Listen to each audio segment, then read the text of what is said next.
Welcome. In front of me is CHUWI GemiBook X Pro, and in this video I'm going to show you how to toggle webcam on this laptop.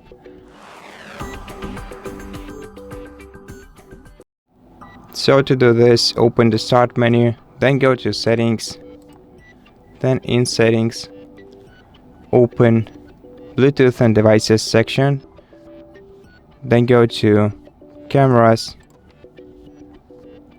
then select your USB 2.0 camera, and then to turn it off, click Disable, click Yes, and to enable it again, tap Enable. And that's it. Thank you for watching this video. If you liked it, consider subscribing to our channel, leave us a like and a comment below, and I'll see you in the next one.